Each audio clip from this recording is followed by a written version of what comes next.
Thank you for your time. For the past 13 years, I've been teaching medical and health professionals around the world about the effects of toxic chemicals on human health and their links to hundreds of chronic health conditions, cancer, birth defects, autoimmune disease, metabolic disease, infertility, and more. In the years I've been doing this work, I have seen countless incidences where industries in pursuit of profit or cost savings have endangered the lives of millions of people by either not considering or outright ignoring the potential and actual downstream consequences of the chemistry they use. This is typically followed by the discovery, years later, of toxic chemicals in our air, soil, water, food, etc. Chemicals that we end up spending decades and billions of taxpayer dollars attempting to address and remediate.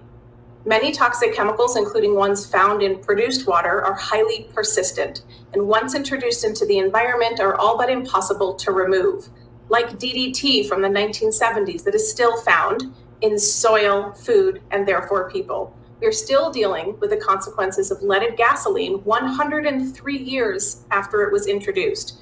When we put profits in front of people, this is the pattern that we see over and over again. Produced water contains hundreds of highly toxic chemicals, most of which are unregulated under the Safe Drinking Water Act. For many of these chemicals, there is no safe level of exposure. This means that even the tiniest amount that may intentionally or unintentionally make its way into groundwater sources can be toxic with devastating health consequences. This includes chemicals and metals like arsenic, barium, bromide, mercury, benzene, toluene, ethylbenzene, and xylenes, all highly toxic, as well as PFAS, which are present in produced water. PFAS chemicals are the DDT of our time. Their toxicity is now well established, and to date have been linked to high cholesterol, testicular and kidney cancer, liver damage, thyroid disease, decreased vaccine response, asthma, fertility problems, and more. That they are actively being used in New Mexico oil and gas extraction is not only wildly irresponsible, it's also going to be costly to address.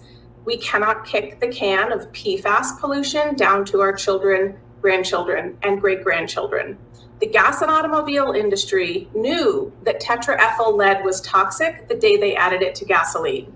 DuPont, the makers of PFAS, not only knew of the toxicity of their product, but hid this information from the public for decades, which is why we cannot leave it up to the oil and gas industry to define what is appropriate treatment for produced water. And we cannot leave them to police themselves when it comes to proper handling of this highly toxic waste.